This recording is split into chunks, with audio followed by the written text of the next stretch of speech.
CTS 시청자 여러분 안녕하십니까? 저는 서귀포 성결교회를 섬기고 있는 이기원 목사입니다. 저는 오늘 여러분과 함께 광야의 역설이란 주제를 가지고 여러분과 함께 은혜를 나누려고 합니다.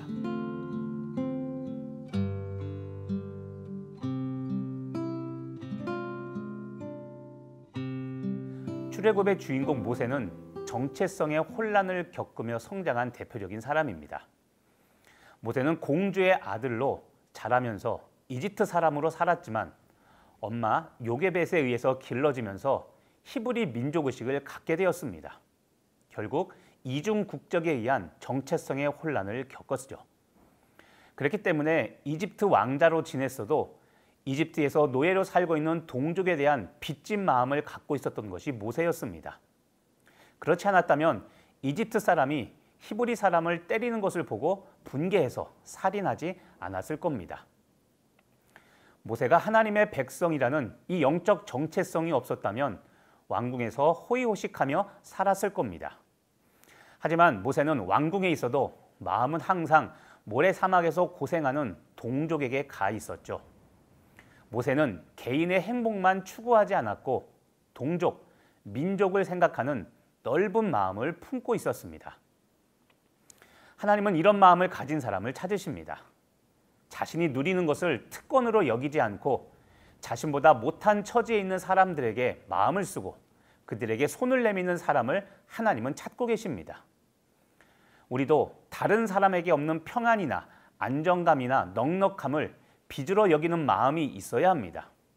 하나님께서 모세를 쓰신 이유도 바로 이런 마음이 있었기 때문이었습니다. 상관하지 않아도 될 다른 사람의 고통을 나의 고통으로 여기면서 아파하는 마음을 가진 사람을 하나님은 지금 이 시대도 찾고 계십니다. 동족을 사랑하는 마음에 이집트 사람을 죽이고 모세는 미디안 광야로 도망가는데 여러분 광야는 어떤 곳입니까? 결핍과 불편의 장소죠. 하지만 모세는 이곳 광야에서 왕궁의 호화스러운 생활 방식을 비로소 벗어버릴 수 있었습니다. 처음에는 광야 생활이 불편했겠지만 육체와 정신은 더욱더 강해졌고 광야 생활에 최적화된 상태가 되었을 때 하나님은 모세를 찾아오셔서 바로 그를 출애굽 사명을 완수할 지도자로 불러내십니다. 만약에 모세가 왕궁에만 있었다면 하나님의 부르심을 받지 못했을 겁니다. 우리도 인생과 신앙의 길을 걷다 보면 광야를 지날 때가 반드시 있습니다. 광야란 삶의 불편과 결핍이 가득하고 고통과 장애가 지속되는 상태입니다.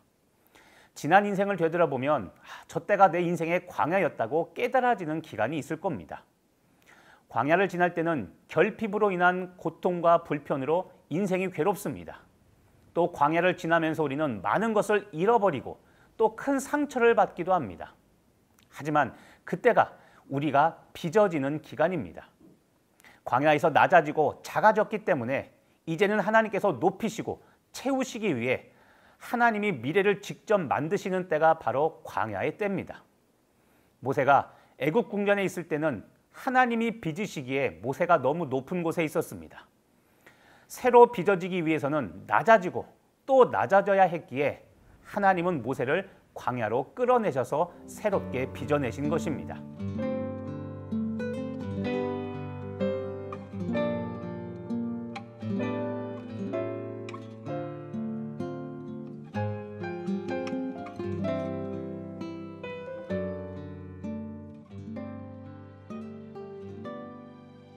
우리 사랑하는 CTS 시청자 여러분, 광야는 결핍과 불편의 기간이지만 또한 새로운 기회와 영적 도약의 시간이기도 합니다. 하나님이 우리를 새로 빚으실 때 그 과정은 고통스럽습니다. 하지만 그렇게 연단되고 나면 이제는 어떤 것도 두려울 것 없는 강인한 영혼의 소유자가 됩니다. 광야는 하나님이 우리를 새롭게 빚으시는 가장 좋은 환경입니다.